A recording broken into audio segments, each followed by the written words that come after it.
Once again, good morning. And it's good to, or exciting to be part of this challenge you guys are going through, and I hope it's been interesting. So today we'll just be looking at a couple of careers in the AI space, which sort of corresponds with what you guys are doing at the moment. So I won't talk about myself again. Dr. Ken has talked about that. So we'll just look briefly outline a new era of data-driven healthcare. What's the career landscape looking like? Skills and tools, what are the growth paths, and getting started.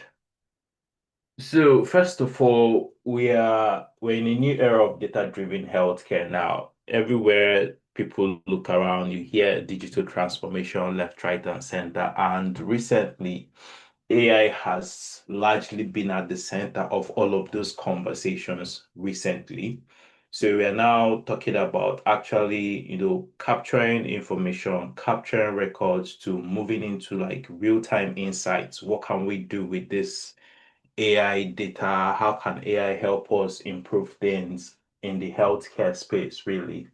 So generally, AI is transforming diagnostics, it's transforming operations, it's improving workforce efficiency, among other things it's doing. And globally now, there's a lot of attention, on AI. A lot of people are capturing data now. You talk of digital transformation. Let's say, for example, in the UK now, everybody is trying to deploy an EPR somewhere. And at the back of that is you have an EPR system. So basically you're ingesting a lot of data. So, but what are you going to do with that data? A lot of people are now aggregating all of those data. Then there's been a very rapid explosion in healthcare data. We have EHRs, we have wearables, imaging, genomic medicine, precision medicine. Data is just everywhere. And according to, I think, Stanford, about 252.3 billion has been invested globally in AI, different AI platform startups. So that tells you how serious this AI stuff is, really. And with this, there's a demand for people who are able to blend the clinical, the digital, and the data. And I think this is where this challenge comes in handy for a lot of you guys. So I'll just quickly look at some of the three areas I highlighted where AI is improving things. So when you look at diagnostics, overall or at a high level, you look at medical imaging, you think of Google DeepMind, where it helps to detect diseases earlier and helpfully reduce diagnostic errors. So Moorfield, I think they're using this AI retinal scan something. I think it's live at the moment and it seems to be working well. When you look at pathology, Page, IBEX, they are helping a lot in histopathology. I think they're focused more on cancer diagnosis, really. I know a lot of trust in the UK are beginning to look at digital pathology and implementing those systems. You talk about radiology workflow platforms like Behold.ai, Cure, and Analyze. They are helping to look at, chest X-rays, reading them in minutes, and giving you ideas of what the problems could be. Then you think about genomics and precision medicine, where you have the NHS Genomic Medicine units, where they're using a bit of AI to look at all of those things. So genomics is beginning to get a lot of attention, where people are looking at, can we develop targeted and personalized treatment plans for people based on their genetic makeup and all of that. So that's a bit about what AI is doing in diagnostics. Then let's look at operations and systems efficiency. Again, every day we talk about productivity, we talk about efficiency. How do people get to do more stuff within less hours or something? So one good area is in the area of predictive demand modeling, right? So we're looking at demand modeling is just basically looking at how much staff do we have, how much resource do we have, and how can we effectively allocate those resources to do what we need to do. So a lot of trust again, they are using, machine learning models to sort of forecast A&E attendances, forecast where do we need to put people, looking at the spikes in attendance pattern and all of that. Another area is in the bed and theater scheduling area, where you have platforms like Juventus and Hospital IQ. They're helping people to reduce cancellations, helping to optimize patient flow and reduce waiting times. Again, like in the UK, waiting times is a very big problem. So a lot of people are looking at how best can we actually drive down, our waiting times. Then you think about supply chain optimization. Again, supply chain is like the heartbeat of every healthcare operation. So if you don't have your supply chain working optimally, then it's a problem. Think about supplying your medicines, think about supplying consumables and all of that.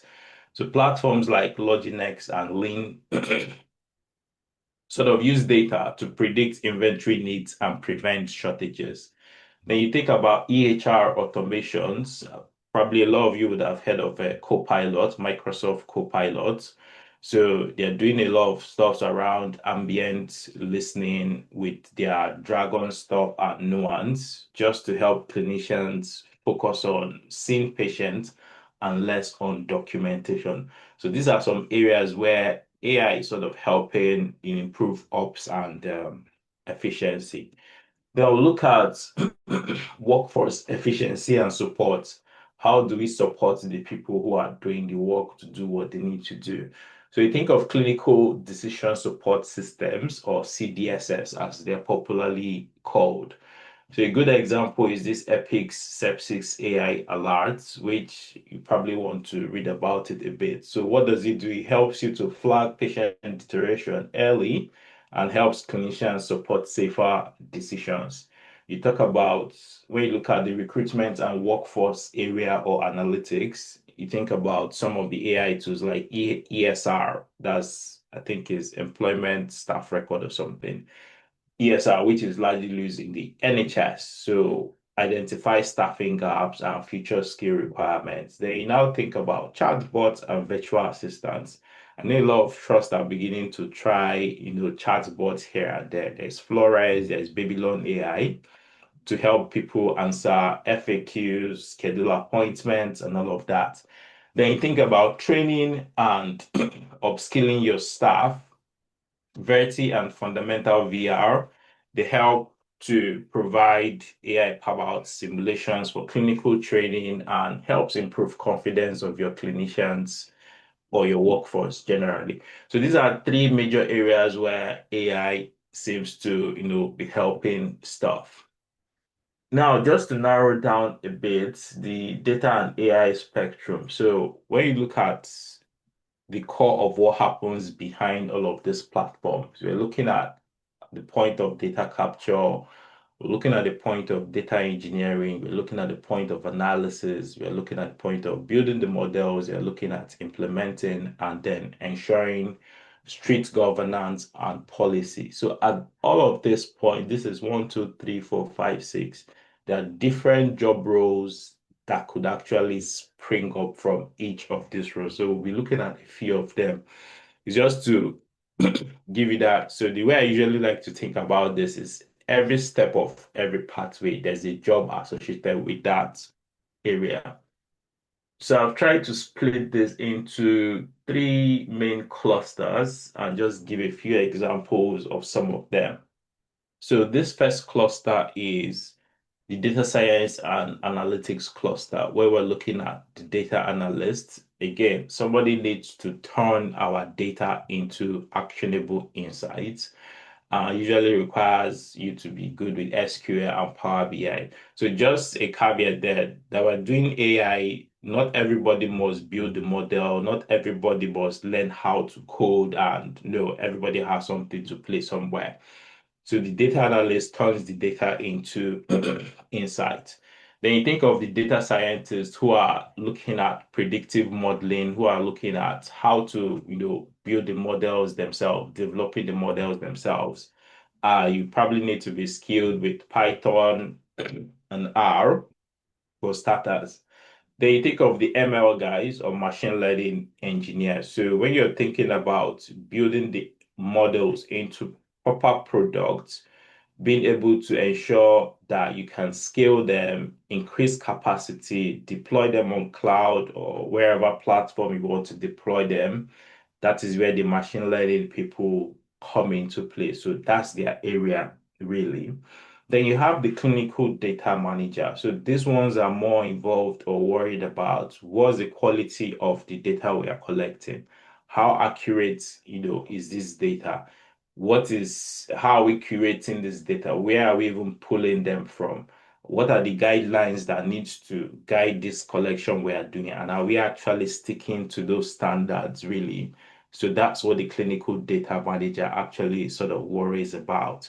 Then you now think about the bioinformatician. So bioinformatics really sort of narrows down on biologic information, using computer science, statistical models just to narrow down, collect, collate, arrange genomic data. And they are more focused on this area of precision medicine that I mentioned earlier about. So these are five different roles around this data science and analytic clusters, really.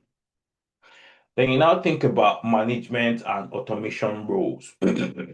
So every product out there needs a product manager. So interestingly, I think I was on Dr. Ken's, the last webinar you guys had where you talked about building a team or something.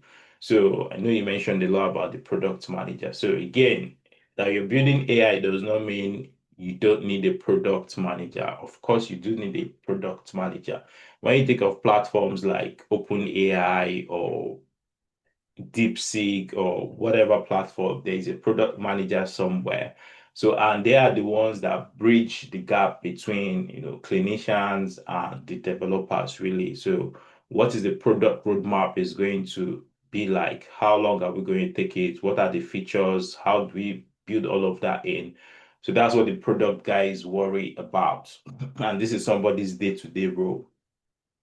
Then you now think about AI implementation specialist or digital project manager. So you have your platform, it's ready, the hospital has purchased it, and how do you actually get this product into the hands of the people who want to use it really? So that's where the project managers, come in or the implementation specialists come in. So they worry about, okay, yes, this is going to take us 2 years or 6 months, or we want to get it done in 1 year. What's that plan like? Who has the stakeholders?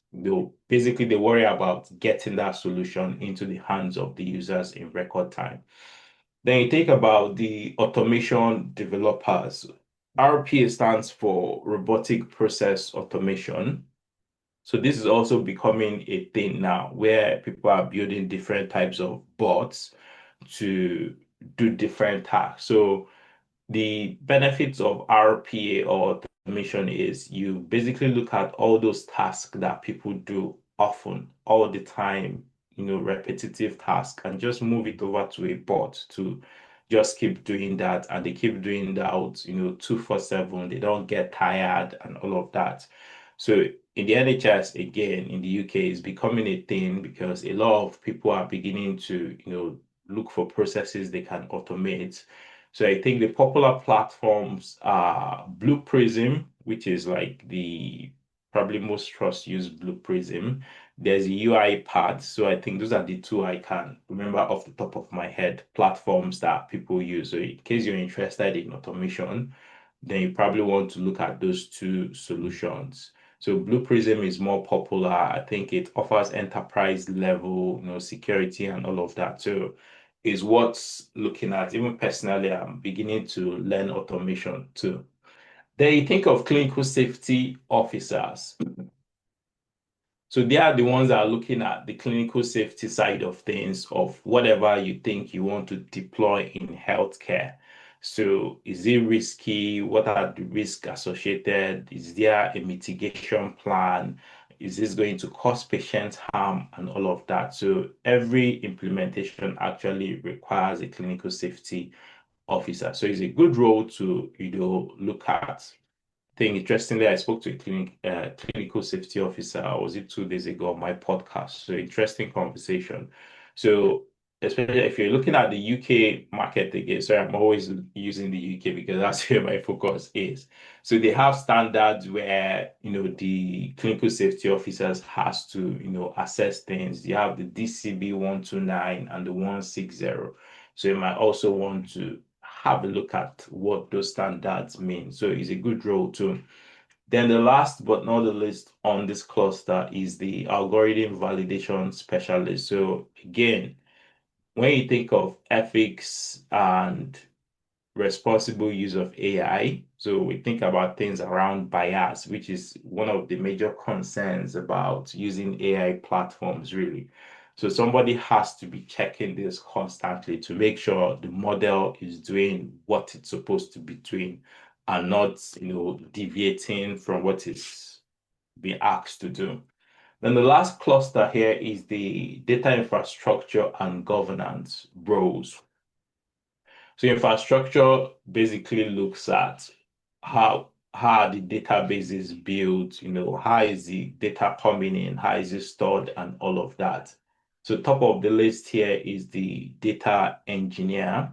So who looks at what that data pipeline looks like, who worries about ETL process, that's extract, transform, and load, who works about interoperability. Do we need to link with other platforms? How does that, work together with what we are building? That's the data engineer's problem. Then you think about the health informatician who bridges systems and clinicians. So at a high level, health informaticians basically use technology and data to improve patient care by developing, managing, and maintaining, healthcare IT systems. So we sort of look at patient information, we're looking at refining clinical processes and just make sure that technology supports very safe, efficient, and high quality care. So this is a bit broad-based. So some people probably narrow down to clinical informatics, some people want to narrow down to health records administration, some people want to narrow down on maybe maintaining and designing overall architecture of the IT. So people look at project and program management, just implementing them. So it's broad-based, but that's another role to look at. Then you think about information governance, GDPR, data ethics. So this is a big conversation currently, and every project needs somebody to look at this. Are we in line with GDPR or whatever location you are in? I know most countries always have their own data regulation rules and all of that, but we also want to make sure that is in line with all of this really. So IG is a good place to be in if you don't like, plenty coding and all of that. Then you think of population health analysts. These guys sort of help us do predictive public health. They're assessing data, they're looking at trends, they're able to forecast what could happen in the future. When you think about COVID and what has happened with COVID now, so people are able to look at patterns and sort of predict, oh, would this happen or would this potentially happen in the future? The last but not the least is AI policy and ethics. So we're talking about responsible use of AI. So again, it's not just using AI, but how are we using this? So recently, I know there's the EU AI Act. There are different acts coming out left, right, and center, but somebody needs to sort of ensure that people are doing things in the right manner. So that's where the policy and ethics people sort of covered. There are courses and certifications for this, really. So this is for the data infrastructure and governance cluster. Then let's look at skills and tools broadly, like very broadly, because when you want to do a deep dive on some of those roles, some of them begin to change a bit. But at a high level, you need technical and soft skills, really. So when you look at technical skills, things like, for example, if you want to be in the analysis side of things, you need to be good with SQL, Python, R. For visualization, Power BI comes to mind, Tableau. If you're going to be building models, you need to, TensorFlow, scikit-learn. If you're going to be looking at deployment, like the ML engineers and so you need to be conversant with, platforms like AWS, Azure Health Data Services, how those platforms works and all of that. If you're going to be linking platforms to other applications, so you need to worry about interoperability, and that's where the HL7 comes in, the FHIR comes in, SNOMED comes in, because you just don't want to build in isolation. Then you think of your soft skills.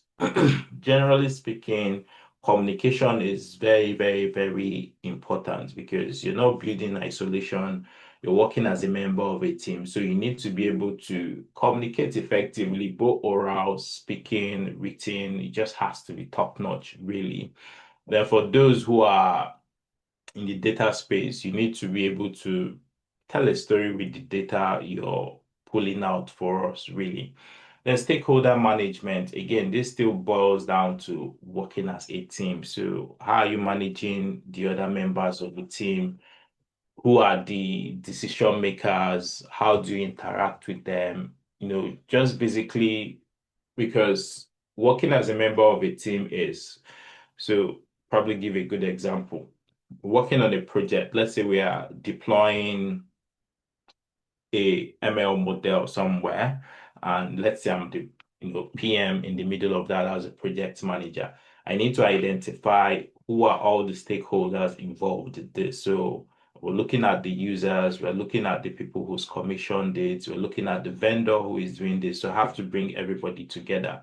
So if, for example, we're slipping behind timelines, I need to keep people informed, right? And give reasons why that is not working, or I'm calling a meeting somewhere, that meeting I have to present details or information in a manner that is relatable to everybody so that they just understand what's actually going on. So I won't go there and be speaking all the technical jargons and all of that. So stakeholder management is something everybody really needs to learn. Then you think about change management and adoption. So every new product that is coming into the hands of a user is new to them. So you have to manage that change effectively. So for example, a hospital is using, paper records and you're bringing electronic medical record. That's a big change piece. So you don't just throw them into that electronic system. It's going to fail. So you have to carry them along, tell them this is why we are doing this, get their insights, put tools, processes, and plans to support them to make that transition. All of that revolves around change management, and it's something we all need to learn. Then you also need to have a very lifelong learning mindset. So I typically say stay open to learning because nobody knows it all. Then, as you're working as a member of a team, everybody brings something to the table. So you're always learning, relearning, unlearning, really. So, at a high level, these are some of the essential skills we need to be able to thrive in this area. Then, let's look at the growth pathways available. Again, this is not exhaustive, really. So top of the list is the entry level. So I try to group these entry, intermediate, mid-senior, leadership, and exec roles. And for entry level, typical role, you'll be seeing the data analyst or clinical data specialist. What the experience is. So see the focus there is to look at your analytic skills, Excel, BI, SQL, understand, NHS data or whatever data set you're going to be building, what's clinical coding, especially if you're working in the healthcare space. You want to build all of those skills. How is data stored and all of that? Then building dashboards, telling stories with whatever data you've gotten. Then, if you're looking to progress, that's intermediate level, probably moving into a data scientist or AI associate or informatics analyst. So here you're moving from descriptive to predictive analytics, right? So this is where you start learning things like Python, start trying to understand the basics of machine learning. You want to look for AI projects and join them to understand what's actually going on. Then you probably want to migrate or move into mid-senior roles. So that's where you start seeing the senior data scientist, the ML engineer, the digital health project manager. So here you'll be focused on leading the small teams or work streams, as we popularly, call them. You have to sort of build expertise in building models, really, or automating processes, or looking at interoperability, linking systems together. Then in leadership roles, you'll be hearing of things like the lead data scientist, head of analytics, AI product lead. So here you now have very broad oversight of pipelines, dashboards, AI models governance. You're looking at how do I drive adoption of this platform or this model? How do I build capacity of the team? How do I build capacity of the users of this platform? That's like senior leadership level. Then if you're not looking at exec, like top of the food chain, things like the chief data officer, chief AI officer, director of health informatics comes in. So this is now where you're looking at organizational strategy, ethics, policy, cross-functional leadership, and partnership management. So at this level, you're no longer, most times from the leadership and exec levels or executive level, you're no longer really that hands-on. You're more of strategy, leadership strategy, really, at that level. So that's for that one. Then some of the pathways, really. So let's look at the governance, policy pathway.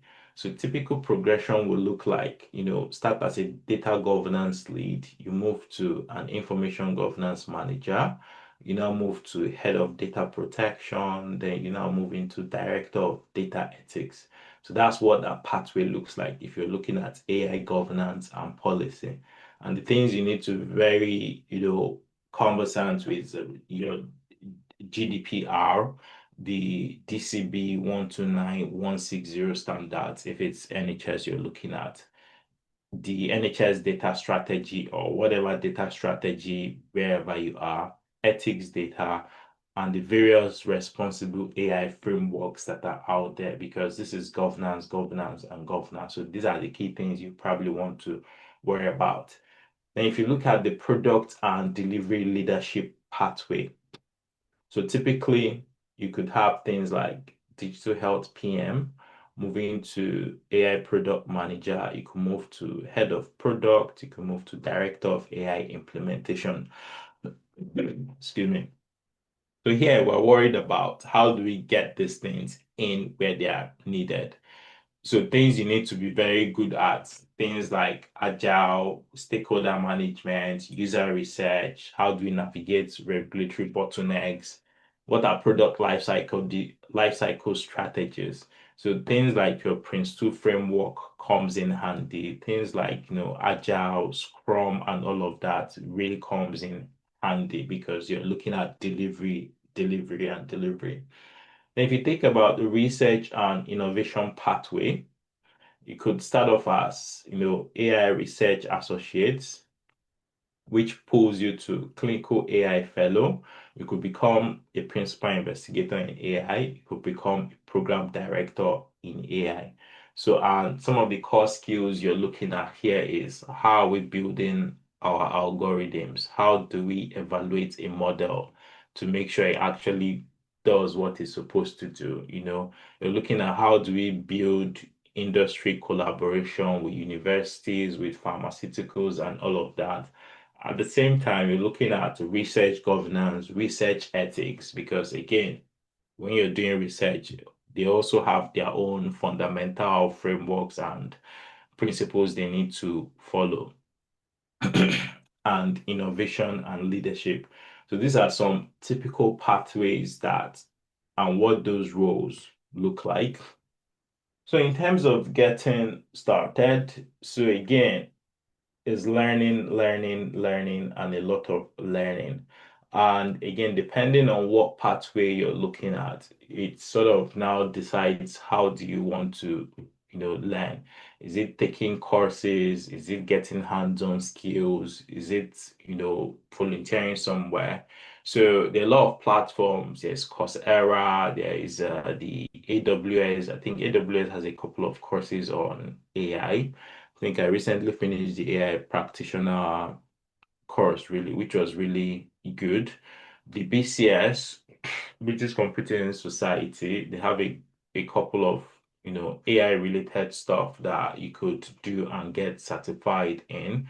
So a lot of learning has to go on there. But then think of communities where you could belong to.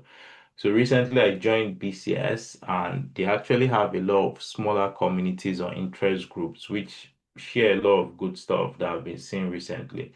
So look for one community somewhere and just join. And most importantly, I think the last is actually do the hands-on experience. So that beats any other thing really, because employers, when they hire, they are hiring what can you do or what have you done, not which certificate. I'm not saying certifications are not good though, but you have to build something. There are a lot of open data. Cargo has a large data set that you can use, build the models, test them, volunteer, for people who are looking for hands-on thing. If it's project management, look for, who is implementing some AI, whatever, somewhere, volunteer with them to see how that actually works. Or in terms of, so whatever role you're looking for, there's something to be done, somewhere to sort of build that skill set and expertise. Then look for mentors. There are plenty on LinkedIn. People are always posting every day, we just done this, we've just done this, or people are even asking for collaborations and all of that. So look for people, ask for mentorship, ask for guidance, and you probably, make your journey shorter in this area. So I think that's it for me. If you have any questions, I'm happy to take them, if that's all right. Mm. Yeah, okay, I've seen in the chat, medics in tech too. Yeah. A great one. Thank you so much, Dr. Ron. This is quite exhaustive. So much value packed into this 45 minutes. So I don't know who else got value from this, but I really got value from this. Thank you so much. It's loaded. And I know that many people here also got value from this. Yeah. It's always like this whenever we get to hear from you. Yeah.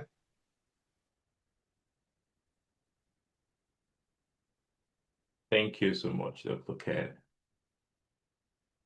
Uh, any question from anybody, more than happy to answer.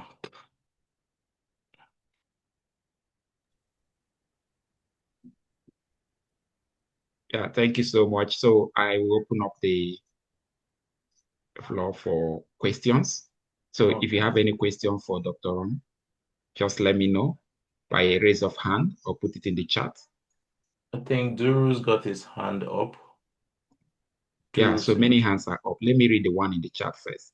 All right, So, that's fine. Dr. Ron, I have a question here for you that asks, say, are the values you actually showed, are they annual values or are they monthly values? No, their annual Mr. salaries, Larry. please. They are annual salaries. Their annual, please. Yeah. Okay, so some hands are up. Duru Johnson, please go ahead. Good morning, everyone, and good morning to the speaker as well. Sorry, I kind of joined after you had introduced yourself. But regardless, I really gained so much from all that you said.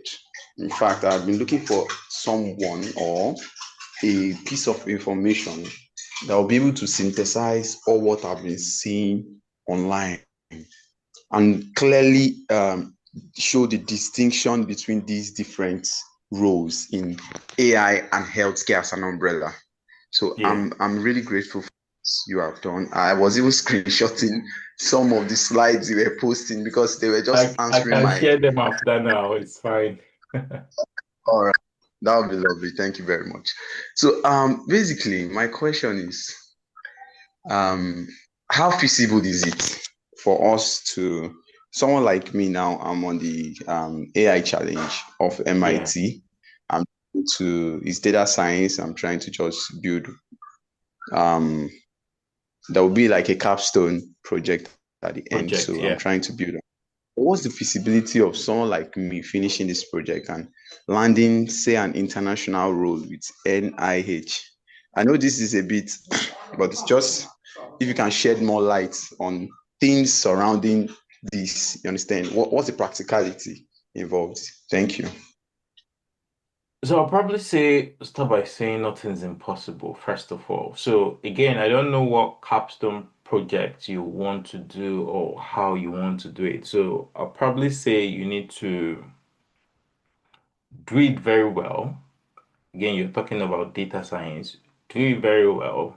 Understand what you've done in that stuff.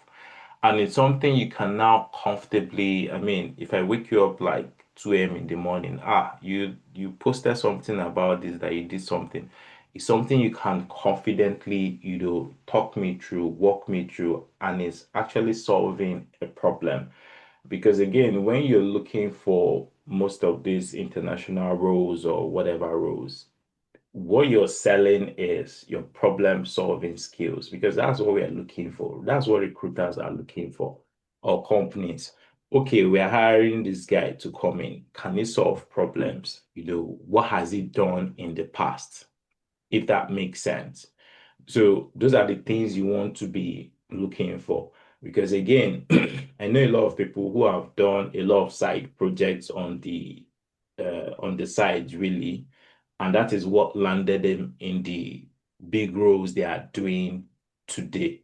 So it's not impossible in any way. It's very, very, very possible. So it's just doing what you need to do it well, then be able to sell yourself when you're applying, for those roles, to say, this is what I did do and all of that. Then also look for opportunities to collaborate.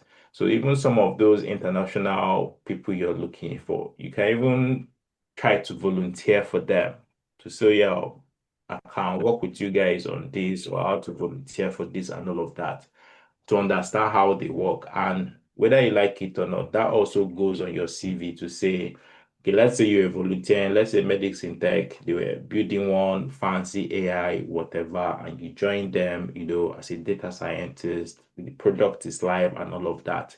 Whether you like it or not, that is already on your CV, that you actually were part of the people who built this for so person. So again, so before you know, your portfolio is growing, and that's what you sell to the market, and that's what people actually hire. Not is it the theory, especially for these hands-on roles. It's not theory we are looking for. It's people that who actually done stuff and can show evidence of that, if that makes sense. All right. Thank you very much. That's broad and makes sense. Thank you. All right. Thank you so much for that question. Luis, over to you. Lois Yeah, Adubia. good morning. Thank you Morning. very much. Such an insightful discussion. I want to find out, so for people that want to, let's say, further their education, like maybe do a master's, what program would you suggest that they go into for digital health and AI? Because there are so many courses out there, and some of them are very like you don't even know what to choose from. So what would you suggest that we look out for? Good question. So again, it all depends on what your end goal is, really. So we have masters in digital health, we have masters in health informatics. Recently, schools have started offering masters in artificial intelligence or masters in AI. Think some are doing combined AI and something, something. I can't remember off the top of my head. Now, each of these MSCs, they have their own focus, right? So somebody who is going in for a master's in artificial intelligence, I expect that course to be very hands-on, more technical, really, if that makes sense, because you're going to be building models, you're going to be algorithms and testing stuff and all of that. So if you're not a really hands-on person or you don't see yourself doing technical bits of like ML engineering, data science, and all of that, then you don't really have a business going to do an MSc in artificial intelligence. Now, when you look at programs like MSc Digital Health, MSc Health Informatics, so these ones are more broad-based. They give you an idea of what's happening across the entire industry. Is it from the wearables? Is it from EPR systems? Is it from information governance? Is it from secondary use of data, collection of data? They give you a very broad, in-depth knowledge of what is happening in that space. So for people who I'm not thinking of hands-on stuff. I don't want to be building or coding something. Then you're safer being in, those digital health or health informatics programs. Then when you're done, you can now find a pathway and say, okay, this is where I want to focus. Like myself, I did health informatics and now decided to stay in project management side of things where I worry about implementation of product. Oh, we bought this shiny new product. We need somebody to come and help us roll it out in our organization. That is where I want to function in. So in summary, you have to understand what is your end goal so that you're not just doing an MSc because there are MScs everywhere and all of that. So now, when I did my own program now, there was nothing like AI in my course or whatever, nothing there. So I had to now start taking short courses here and there, certifications, just to buffer my knowledge. So even if I was implementing an AI system now, nothing, my headache, I don't have to worry about how they are building the model, what are the rules. That's not my business. My business is to coordinate the people who are actually doing this stuff. But again, these courses and certifications help me understand the language. So if you're talking of cloud, yes, I know what cloud is. What are the major cloud? Oh, AWS, GCP, Azure, yes. MFA, multi-factor authentication, yes. So you get to understand the language of the industry. So it makes your conversations smoother and easier when you're talking to the technical team.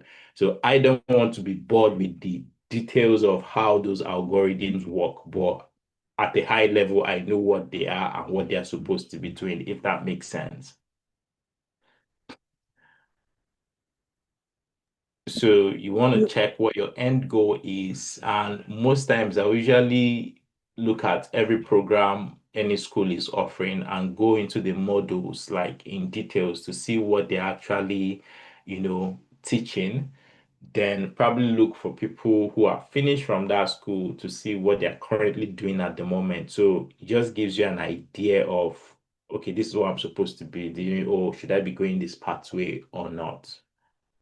I don't know if that helps. Yes, please, that helps. Thank you. You're welcome.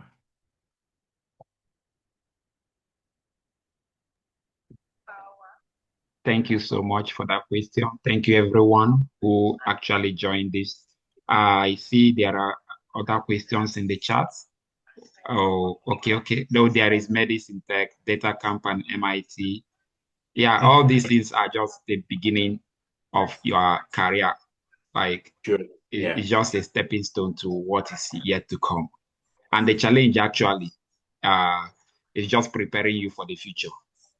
And one more thing is this, although we have seen all these career paths and all this stuff, um, the aim for you is not to leave your healthcare career completely.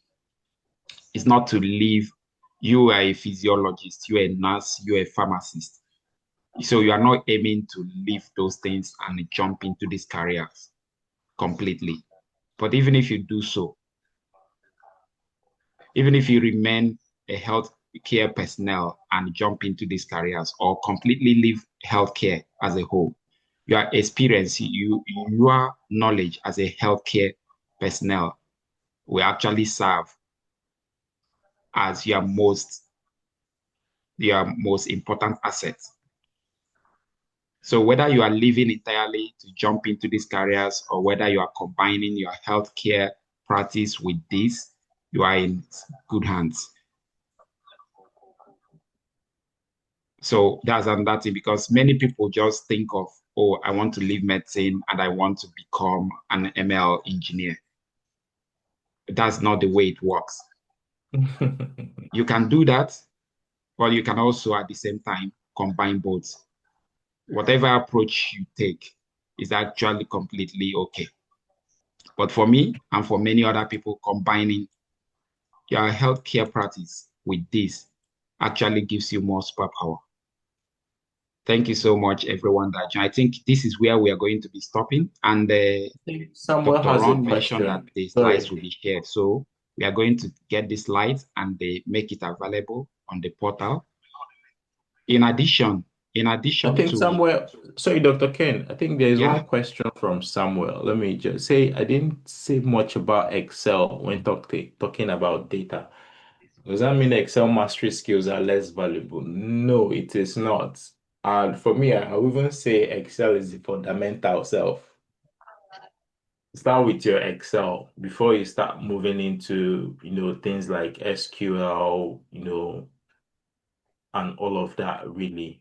So even me, it was recently I started understanding the power of Excel, really. So again, Excel is very, very understated. So it's important also as an analyst to be very fair, if that yeah, makes sense. exactly. So Excel is like learning how to do PowerPoint. Yeah. So if you don't know how to do Excel, I wonder what you are doing with all those big stuff in data. Excel is fundamental. But no one will employ you because you know Excel. You understand? Exactly.